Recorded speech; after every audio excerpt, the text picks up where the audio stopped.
नमस्कार दोस्तों, स्वागत है आप सभी का गौरव आईटीआई क्लासेज में। आज का जो आप लोग का टॉपिक है वह है लंबकोणीय प्रक्षेप यानी कि ऑर्थोग्राफिक प्रोजेक्शन। ये आपका ड्राइंग का सबसे लास्ट टॉपिक है। इसके बाद आपका ड्राइंग पूरा का पूरा कंप्लीट हो जाएगा और हर सप्ताह में आपको संडे को एक एक रिवीजन क्लास मिलता रहेगा ड्राइंग का, जो कि हर चैप्टर से हर टॉपिक से मिला जुला क्वेश्चन रहेगा। तो आज लंबकोणीय प्रक्षेप का कुछ क्वेश्चन करेंगे। आप लोग अगर पीडीएफ चाहते हैं तो डिस्क्रिप्शन में टेलीग्राम का लिंक है, वहाँ से जाकर के ले सकते हैं, या फिर डायरेक्ट गौरव आईटीआई क्लासेज नाम से टेलीग्राम है तो वहाँ से भी जुड़कर आप लोग पीडीएफ डाउनलोड कर सकते हैं। तो आप लोग का आज ड्राइंग समाप्त हो जाएगा। उसके बाद इसी टाइम को आप लोग का WCS कल से शुरू हो जाएगा।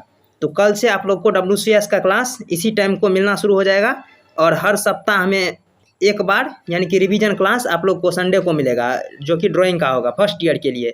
उसके बाद कल से सेकेंड ईयर का 7 बजे से फिर ड्राइंग होगा, जो कि सेकेंड ईयर के लिए होगा। तो आप लोग अगर चाहें तो 3 महीना के बाद आप लोग का एग्जाम होगा, उसके बाद तो सेकेंड ईयर पढ़ना ही है। तो आप लोग चाहें तो सेकेंड ईयर में भी आकर के पढ़ सकते हैं, जो कि 7 बजे होगा। तो शुरू करते हैं आज का क्लास, जो कि लंबकोणीय प्रक्षेप यानी कि ऑर्थोग्राफी प्रोजेक्शन से है। तो प्रोजेक्शन जो है, प्रोजेक्शन को हिंदी में प्रक्षेप कहते हैं। इसको 2 पार्ट में डिवाइड किया गया है। पहला चित्रीय प्रक्षेप जिसे पिक्टोरियल प्रोजेक्शन कहते हैं, और दूसरा लंबकोणीय प्रक्षेप जिसे ऑर्थोग्राफिक प्रोजेक्शन कहते हैं। तो चित्रीय प्रक्षेप को यानी कि पिक्टोरियल प्रोजेक्शन को भी 3 भाग में बांटा गया है। समपरिमाण यानी कि आइसोमेट्रिक, तिर्यक यानी ऑब्लिक, और संदर्भ प्रक्षेप यानी कि पर्सपेक्टिव प्रोजेक्शन। तो आप लोग को इसमें से पढ़ना है समपरिमाण प्रक्षेप यानी आइसोमेट्रिक प्रोजेक्शन, उससे बनाना होता है लंबकोणीय प्रक्षेप यानी कि ऑर्थोग्राफिक प्रोजेक्शन, जो कि अब सब्जेक्टिव हट गया। तो आप लोग को आइसोमेट्रिक से ऑर्थोग्राफी बनाने की ज़रूरत नहीं है, लेकिन उससे पहले अगर सब्जेक्टिव था तो उसमें आइसोमेट्रिक से ऑर्थोग्राफी बनाना पड़ता था। तो ठीक है, तो उससे आज जो भी ऑब्जेक्टिव क्वेश्चन मिलेगा वो सब करेंगे, जो कि ये जो प्रोजेक्शन है ये खास करके सब्जेक्टिव के लिए है, लेकिन इससे भी कुछ क्वेश्चन, बहुत कम क्वेश्चन मिलेगा जो कि ऑब्जेक्टिव में होगा। तो आप लोग बड़े ही ध्यान से इसे देखते रहिएगा। तो इसको 3 भाग में बांटा गया, तिर्यक प्रक्षेप को। उसके बाद ये जो है लंबकोणीय प्रक्षेप, इसे 2 भाग में बांटा गया, यानी कि प्रथम कोणीय प्रक्षेप और तृतीय कोणीय प्रक्षेप, यानी कि 2 पार्ट में 2 तरीका से हम बनाते हैं। जो आइसोमेट्रिक होता है उसका जो हम ऑर्थोग्राफी बनाते हैं वो 2 तरीका से बना सकते हैं, या तो प्रथम कोणीय या फिर तृतीय कोणीय। द्वितीय कोणीय और चतुर्थ कोणीय में हम नहीं बनाते हैं, प्रथम कोणीय या तृतीय कोणीय हम बनाते हैं। ठीक है, इसका पीडीएफ आप लोग को मिल जाएगा टेलीग्राम में, जो कि डिस्क्रिप्शन में भी लिंक है, या फिर डायरेक्ट गौरव आईटीआई क्लासेस से भी मिल जाएगा आपको। ठीक है, आगे देखते हैं। देखिए यहाँ पे है प्रथम कोण तथा तृतीय कोण प्रक्षेप में अंतर। तो प्रथम कोण और तृतीय कोण प्रक्षेप में आप लोग पीडीएफ से याद कर लीजिए। हम एक बार करते हैं। ये यानी कि प्रथम कोण प्रक्षेप जो है ये ब्रिटिश प्रणाली है, इसमें सब कुछ उल्टा पुल्टा रहता है, ये एक अच्छा प्रणाली नहीं है। जबकि तृतीय कोण प्रक्षेप ये अच्छा प्रणाली है, जो कि अमेरिकन प्रणाली है। इसमें जो चित्र जहाँ दिखता है उसी तरह से बन जाता है। इसको बनाने में काफ़ी आसानी होती थी। अगर सब्जेक्टिव होता था तो उसमें जो इसका क्वेश्चन बनता था, उसको जो हम आइसोमेट्रिक से ऑर्थोग्राफी बनाते थे वो काफ़ी आसान होता था। यानी कि जैसे ऊपर में टॉप व्यू होता है, तो हम ऑर्थोग्राफी में जो बनाएंगे तो उसमें भी ऊपर में ही टॉप व्यू हुआ करता था। लेकिन ब्रिटिश सिस्टम में ऐसा नहीं होता है। टॉप व्यू अगर ऊपर में है तो इसका जो आइसोमेट्रिक में टॉप व्यू अगर ऊपर में है तो ऑर्थोग्राफी में ये नीचे हो जाता था। तो इसलिए ये वाला सिस्टम उतना अच्छा नहीं है। और अधिकतम यूज होता था हमारा अमेरिकन प्रणाली, यानी कि तृतीय कोण प्रक्षेप का ही अधिकतम यूज होता था। इसी में अधिक से अधिक कहता था क्वेश्चन को बनाने के लिए। तो प्रथम कोणीय जो है ये ब्रिटिश प्रणाली है, जबकि तृतीय कोणीय अमेरिकन प्रणाली है। ओके, प्रथम कोणीय में वस्तु को प्रथम चतुर्थांश में रखते हैं, यानी कि इस तरह से हम दिखा देते हैं।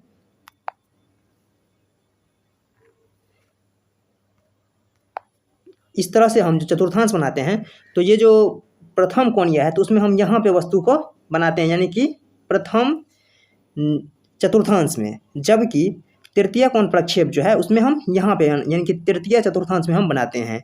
तो ये हो गया क्लियर। अगला देखिए, इसे चित्रपट पर अपारदर्शक माने जाते हैं और इसे चित्रपट पर पारदर्शक यानी कि जो हमारा प्रथम कोणीय होता है उसे अपारदर्शक यानी कि इस साइड से उस साइड नहीं देखना है, जब नहीं दिखाई देता है, जबकि अमेरिकन प्रणाली जो है जो कि तृतीय कोणीय प्रक्षेप, इसमें इसे चित्रपट पर पारदर्शक यानी कि आर पारदर्शक यानी कि इस साइड से उस साइड तक दिखाई देने वाला यह पारदर्शक होता है तृतीय कोण प्रक्षेप में। उसके बाद है चौथा है यानी कि प्रथम कोण में कि ऊपर से नजर आने वाले दृश्य को नीचे रखते हैं, जबकि तृतीय कोण में ऊपर से नजर वाले दृश्य को ऊपर ही रखते हैं। फिर प्रथम कोण में नीचे नजर आने वाले दृश्य को ऊपर, जबकि तृतीय कोण में नीचे नजर आने वाले दृश्य को नीचे, यानी कि जो जैसा है उसी तरह से रख देते हैं हम तृतीय कोण में और उल्टा कर देते हैं हम प्रथम कोण में। इसके बाद अंतिम देख लीजिए, इसमें विपरीत दिशा में खींचों का सिद्धांत लगाया जाता है, यानी कि जिस दिशा में है यानी कि आइसोमेट्रिक बना हुआ उस दिशा में नहीं बनाते हैं ऑर्थोग्राफी, उसके विपरीत दिशा में बनाते हैं। जबकि तृतीय कोण प्रक्षेप जो है ये वाला, इसमें जिस दिशा में है उसी दिशा में खींचते हैं, यानी कि इसमें उसी दिशा में खींचो सिद्धांत का प्रयोग किया जाता है। और एक छूट गया 7 नंबर, यहाँ 7 और 6 यानी कि दाएं तरफ से नजर आने वाले दृश्य को दाएं ओर ही रखते हैं और बाएं तरफ से उल्टा दाएं तरफ से नजर आने वाले दृश्य को बाएं ओर रखते हैं और बाएं तरफ से नजर आने वाले दृश्य को दाएं तरफ रखते हैं। ये होता है प्रथम कोण में। जबकि तृतीय कोण में जो दाहिना ओर से नजर आएगा वो दाहिना ओर में और जो बायां ओर से नजर आएगा वो बायां ओर में। इसीलिए तृतीय कोण प्रक्षेप काफी अच्छा होता था। ठीक है, यहाँ पे आपका first angle and third angle का सिंबल, तो ऊपर वाला जो सिंबल है ये फर्स्ट एंगल का सिंबल है और नीचे वाला ये थर्ड एंगल का सिंबल है। ठीक है, अब इसमें जो है आप लोग को कन्फ्यूजन होगा कि कौन फर्स्ट एंगल कौन थर्ड एंगल कब कैसा दिखेगा, तो उसके लिए देखिए फर्स्ट एंगल में बड़ा डंडा यानी कि पहले आता है, फर्स्ट एंगल में बड़ा डंडा जो होगा वो पहले आएगा, जबकि थर्ड एंगल में छोटा डंडा पहले आ जाता है। जरूरी नहीं है कि आपका ये फ्रस्टम के किस साइड वृत्त है, जरूरी ये है कि वृत्त के दिशा में कौन सा डंडा पहले आ रहा है, यानी कि महत्वपूर्ण है कि कौन सा डंडा आपके आगे आ रहा है। यानी हम अगर इस तरह से भी बनाए, अगर हम इस तरह से भी बनाएं कि ये हमारा मान लीजिए यहाँ पर कोई वृत्त नहीं है, हम इस तरह से यहाँ पे वृत्त बना देंगे, तो ये देख लीजिए यहाँ का जो छोटा वाला जो डंडा है ये इसके सामने आ जाता है यानी कि पास में आ जाता है, तो ये तृतीय कोण प्रक्षेप को दर्शाने लगता है। तो जरूरी है कि डंडा कौन सा आगे में आ रहा है यहाँ पे, इसीलिए ये जो है फर्स्ट एंगल और ये थर्ड एंगल में थोड़ा सा अंतर होता है। इसको आप लोग 2 से 3 बार देखिएगा तो आप लोग को समझ में आ जाएगा अच्छा से, इसमें कोई भी भारी नहीं है कुछ भी। तो प्रथम कोण में बड़ा वाला लाठी पहले आता है, ये समझ लीजिए, प्रथम कोण में बड़ा लाठी पहले आएगा जबकि तृतीय कोण में छोटा वाला लाठी पहले आएगा। ठीक है, और ये उल्टा पुल्टा भी हो सकता है, यानी कि ये जो फ्रस्टम है ये फ्रस्टम इस साइड भी हो सकता है, लेकिन पूरा का पूरा फ्रस्टम अगर हम किसी भी एंगल का इस तरह से जो एंगल है इसे अगर पूरा हम उल्टा दें, यानी कि ये इस साइड आ जाएगा और गोला इस साइड आ जाएगा तो कोई अंतर नहीं होगा। लेकिन अगर सिर्फ हम ये वृत्त को रख लें और सिर्फ ये जो हमारा प्रोजेक्शन है इसको ही उल्टा दें तो ये वाला भाग जो है इसके आगे आ जाएगा, यानी कि इस तरह से। तो आपको सामान्यतः यह याद रखना है कि आगे वाला जो डंडा आएगा बड़ा तो वो फर्स्ट एंगल होगा और जो छोटा डंडा आगे आए तो वो थर्ड एंगल हो जाएगा। यही याद रखिए, यही काफ़ी है, कन्फ्यूजन आप लोगों को नहीं होगा।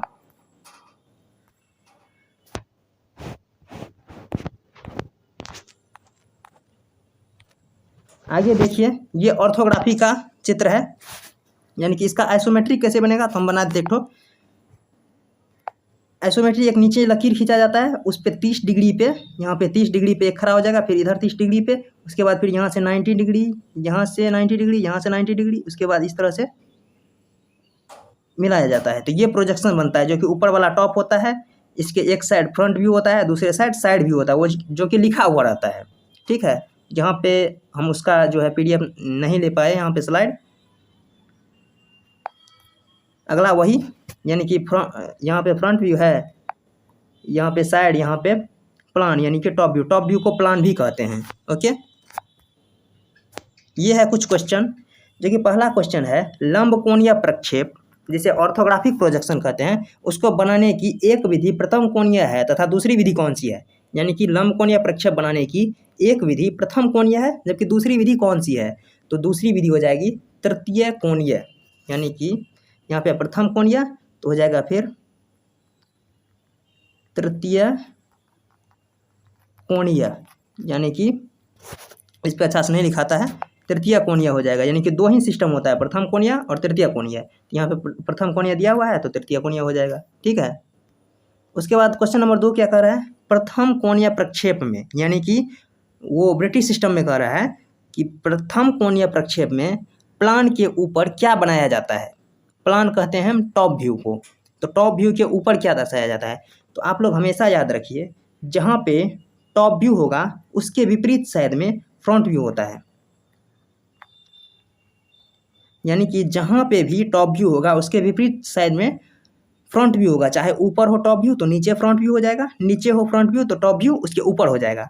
तो यहाँ पे कह रहा है प्रथम कोणीय प्रक्षेप में प्लान के ऊपर बनाया जाता है, यानी कि प्लान यानी टॉप के ऊपर क्या बनाया जाता है, तो टॉप के ऊपर फ्रंट बनाया जाता है। जबकि तृतीय कोणीय में फ्रंट के ऊपर टॉप बनाया जाता है, क्योंकि टॉप जो है वो ऊपरी हिस्सा है तो ऊपर में बनेगा, फ्रंट निचली हिस्सा है तो नीचे में बनेगा। लेकिन ये जो प्रथम कोणीय है इसमें सब कुछ उल्टा पुल्टा होता है, इसलिए फ्रंट ऊपर और टॉप नीचे आ गया। ठीक है। उसके बाद दूसरा क्वेश्चन क्या है, तृतीय कोणीय प्रक्षेप में फ्रंट व्यू के ऊपर क्या बनाया जाता है। यानी कि तृतीय कोणीय यानी कि अमेरिकन प्रणाली जो कि सब कुछ सीधा सीधा दिखता है, तो उसमें कह रहा है कि फ्रंट व्यू के ऊपर क्या बनेगा।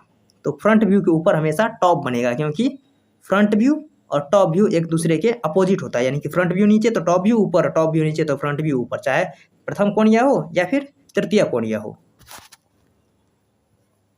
ओके, नेक्स्ट क्या है, हाँ नेक्स्ट ये क्वेश्चन है,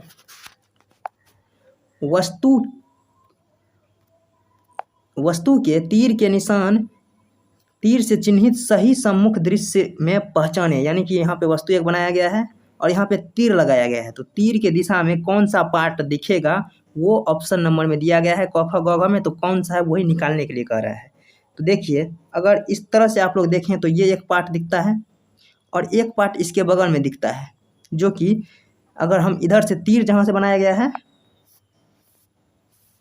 अगर यहाँ से तीर बनाया गया है उधर से अगर देखें तो कुछ इस प्रकार से बनेगा। यानी कि नीचे वाला के लिए इस तरह से बन जाएगा, यानी कि इस पार्ट के लिए। उसके बाद फिर यहाँ एक पार्ट है उसके लिए इसी में सटा के इस तरह से बन जाएगा। ठीक है, यहाँ तो बनेगा, तो इसमें भी सब ऑप्शन में इस तरह से दो पार्ट किया हुआ है। अब देखिए यहाँ पे जो ये लकीर है, ये वाला लकीर है, इसे मिटा देते हैं। ये वाला जो यहाँ पे जो एक मोटा सा लकीर है, यानी कि मोटा दीवाल, उसको भी तो कुछ दर्शाना चाहिए, और यहाँ पे भी मोटा दीवाल है तो उसके लिए भी तो कुछ दर्शाना चाहिए। तो उसके लिए डॉटेड लाइन दर्शाया जाता है। ठीक है, तो उसके लिए एक डॉटेड लाइन यहाँ हो जाएगा और एक डॉटेड लाइन यहाँ हो जाएगा। यानी कि यहाँ का डॉटेड लाइन यहाँ और यहाँ का डॉटेड लाइन यहाँ। तो इस तरह से यहाँ देख सकते हैं डॉटेड लाइन वाला कौन सा है, तो ऑप्शन नंबर ख में सही डॉटेड लाइन के द्वारा दर्शाया गया है। इसमें डॉट लाइन है ही नहीं, इसमें एक ही साइड डॉटेड लाइन है, इसमें भी एक ही साइड डॉटेड लाइन है, तो इसका ऑप्शन नंबर ख हो जाएगा सही।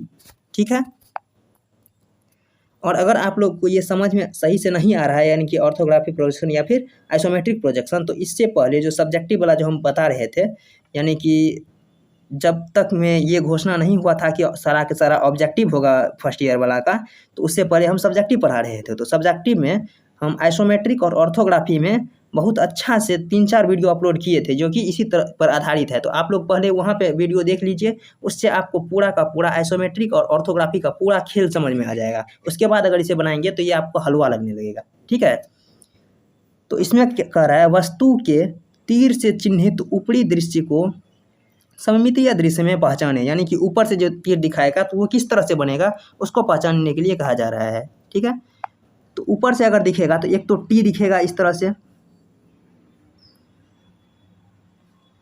जो इस तरह से टी दिखेगा। ठीक है, उसके बाद नीचे ये जो कटा वाला भाग है और इधर भी कटा वाला भाग है, उसको भी इस तरह से दिखेगा। तो आप लोग देखिए यहाँ पे किस फिगर में इस तरह से दर्शाया जाता है। और एक बात, यहाँ पे एक स्लॉट कटा हुआ है, थोड़ा सा यहाँ पे स्लॉट की तरह कटा हुआ है, तो इसके लिए ऊपर में जो स्लॉट कटा हुआ है उसके लिए डॉटेड लाइन आता है, तो इस तरह से डॉटेड लाइन हो जाएगा। तो यहाँ खोजिए किस में है ऐसा, इसमें 2 ठो डॉटेड लाइन है, ये नहीं होगा। इसमें डॉटेड लाइन नहीं है इसलिए ये नहीं होगा, इसमें भी डॉटेड लाइन नहीं है, इसमें भी नहीं होगा। तो ये हो जाएगा इसका राइट आंसर ऑप्शन नंबर क। इसमें ऊपर डॉटेड लाइन है जो कि ये नीचे वाला स्लॉट को दर्शा रहा है। इसके बाद टी जो है ये पूरा का पूरा टी दर्शा रहा है, उसके बाद बगल में जो थोड़ा थोड़ा कटा हुआ है वो भी यहाँ पे दर्शा रहा है। तो इसका राइट आंसर हो जाएगा ऑप्शन नंबर क। ठीक है, नेक्स्ट क्वेश्चन यही है कि तीर के दिशा से दिखाने पर ये कैसा दिखेगा। हम बनाते हैं। तो देखिए यहाँ से हम तीर से देखेंगे तो ये जो पार्ट, ये पूरा पार्ट दिखेगा कुछ इस प्रकार से वर्गाकार। इसके बाद ये जो यहाँ पे स्लाइड किया हुआ है, ऊपर से देखिएगा तो स्लाइड लगेगा, लेकिन अगर सीधा हम यहाँ से इधर से तीर की तरफ से देखें, ये कुछ उठा हुआ इस तरह से दिखेगा। ठीक है, उसके बाद यहाँ तक तो बन गया। उसके बाद यहाँ पे जो स्लॉट कटा हुआ है, इस स्लॉट के लिए कुछ डॉट लाइन के द्वारा दर्शाया जाता है इस स्लॉट को। तो उस स्लॉट को दर्शाने के लिए यहाँ पे इसके समांतर यहाँ पे डॉट लाइन होगा, यानी कि इस अनुसार यहाँ पे इस तरह से डॉट लाइन हो जाएगा। तो देखिए किसमें डॉट लाइन है, इसमें डॉट लाइन यहाँ पे नहीं है, इसमें है। इसका राइट आंसर ऑप्शन नंबर ख हो जाएगा, क्योंकि इसमें देखिए डॉट लाइन भी है, ऊपर वाला भाग को यहाँ दर्शाया गया है और नीचे वाला भाग को यहाँ पे दर्शाया गया है। तो इसका ऑप्शन नंबर ख हो जाएगा। पीडीएफ में अच्छा से देख लीजिएगा। ठीक है, इसका ऑप्शन नंबर ख हो जाएगा। नेक्स्ट कर रहा है, एक रेखा चित्र में निम्न में से कौन सा दृश्य एक वस्तु को सही आकार दर्शाता है, यानी कि सही आकार में किसी वस्तु को कौन सा चित्र दर्शाता है, यानी आइसोमेट्रिक या फिर ऑर्थोग्राफी। तो इसमें ऑप्शन क में है सममितीय दृश्य, ऑप्शन क में है वर्तनी दृश्य, ऑप्शन ग में है तिरछा दृश्य और ऑप्शन घ में है परिदृश्य। तो इसका राइट आंसर हो जाएगा ऑप्शन नंबर क, यानी कि ऑप्शन नंबर ऑप्शन नंबर क नहीं होगा, ऑप्शन नंबर ख वर्तनी दृश्य, क्योंकि वर्तनी दृश्य को ही आइसोमेट्रिक व्यू कहते हैं, आइसोमेट्रिक फिगर कहते हैं। तो आइसोमेट्रिक में जैसा आकार आपका वस्तु का होगा वो सेम टू सेम आगे दिखेगा। आपका आकार सेम रहेगा लेकिन उसका माप सेम नहीं होता है, कुछ घट बढ़ जाता है आइसोमेट्रिक में, लेकिन आकार आपका सेम रहेगा। और आइसोमेट्रिक को ही वर्तनी हम दृश्य कहते हैं। इसका राइट आंसर ऑप्शन नंबर ख वर्तनी दृश्य हो जाएगा। नेक्स्ट वही है, तीर की दिशा से देखने पे ये कैसा लगेगा। तो ये देखिए, ये ऊपर वाला भाग तो दिखेगा इस तरह से। ठीक है, उसके बाद ये जो टी वाला भाग है ये इधर भी दिखेगा और इस साइड भी झुका हुआ उसको भी दिखेगा। ये टी वाला भाग कुछ इस प्रकार दिखेगा और यहाँ पे कटा हुआ स्लॉट है तो उसके लिए यहाँ पे छोड़ना पड़ेगा कटा हुआ स्लॉट। तो इस प्रकार से किसमें दिख रहा है, तो देखिए इसमें दिख रहा है ये, लेकिन यहाँ पे देखिए कि बीच में कटा हुआ है, लेकिन यहाँ पे भी कटा हुआ, लेकिन यहाँ पे जुड़ा हुआ रहेगा इस तरह से, ये जुड़ा हुआ रहेगा बिल्कुल, उसमें बीच में कहीं भी चिन्ह नहीं आनी चाहिए। तो ऑप्शन क तो नहीं होगा। ठीक है, ऑप्शन ख देखते हैं। हाँ, ऑप्शन ख होगा, क्योंकि बिल्कुल ऑप्शन ख इसको सटीक कर रहा है। एक बार मिटा के दिखा देते हैं। देख लीजिए ऑप्शन ख इसमें ठीक बैठता है। देखिए ये वाला जो टी का निशान है ये तो इस तरह से ये टी का निशान है, नीचे जो स्लॉट बचा हुआ है वो नीचे यहाँ भी बच गया। उसके बाद ये जो ऊपर वाला दृश्य है ये ऊपर वाला दृश्य यहाँ दिख रहा है। तो ऑप्शन नंबर ख हो जाएगा इसका राइट आंसर। और आप लोग एक बार इससे पहले जो वीडियो बनाए थे सब्जेक्टिव वाला, यानी कि ऑब्जेक्टिव शुरू होने से एक क्लास पहले, तो वहाँ जा करके जरूर देख लीजिए, तब ये सब समझने में काफ़ी आसानी होगा। हमें लग रहा है कि ये आप लोग के ऊपर से जा रहा होगा, लेकिन अगर वो देख लेंगे ये बिल्कुल हलवा लगने लगेगा। इसलिए पहले आप लोग वहाँ से जा करके देख लीजिए, ये रिक्वेस्ट है आप लोग से, तभी ये समझ में आएगा सही से। फिर उसमें कह रहा है कि जहाँ से एक्स दर्शा रहा है ऊपर से किस तरह से दिखेगा। तो देखिए ऊपर से दर्शाने के बाद ये वाला जो पार्ट है ये दो पार्ट में डिवाइड हो जाएगा इस तरह से, फिर आगे इस तरह से दो पार्ट में दिखेगा। ये ऊपर वाला भाग क्लियर हो गया। उसके बाद ये जो नीचे वाला एल वाला भाग है वो भी कुछ इस प्रकार दिखेगा, इस तरह से। देखिए किस में है ये वाला पार्ट किस में है, इसमें तो कटा होना चाहिए, इसमें नहीं है। हाँ, इसमें ऑप्शन नंबर ख में है। इसका राइट आंसर हो जाएगा ऑप्शन नंबर ख, बिल्कुल सही। ठीक है, दो पार्ट में कटा हुआ भी है, उसके बाद ये जो पूरा एल का निशान है वो भी बना हुआ है। तो इसका राइट आंसर ऑप्शन नंबर ख हो जाएगा। बस इतना ही था आइसोमेट्रिक से क्वेश्चन, जो कि ऑब्जेक्टिव में पूछा जा सकता था, इससे अधिक नहीं पूछेगा।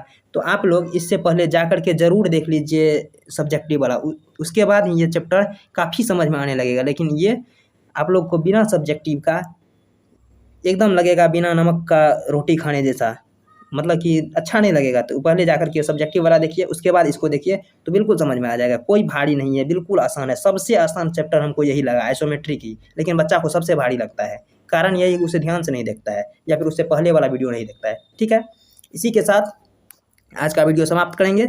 और आप लोग टेलीग्राम से पीडीएफ डाउनलोड कीजिए, जो कि गौरव ITI क्लासेज नाम से टेलीग्राम है, या फिर डिस्क्रिप्शन में लिंक दिया हुआ है। ठीक है, तो इसी के साथ आज समाप्त करते हैं। हर संडे आप लोग को एक रिवीजन क्लास मिलता रहेगा, और कल से इसी टाइम में WCS शुरू हो रहा है, तो आप लोग वहाँ से जुड़ करके ज़रूर पढ़ें।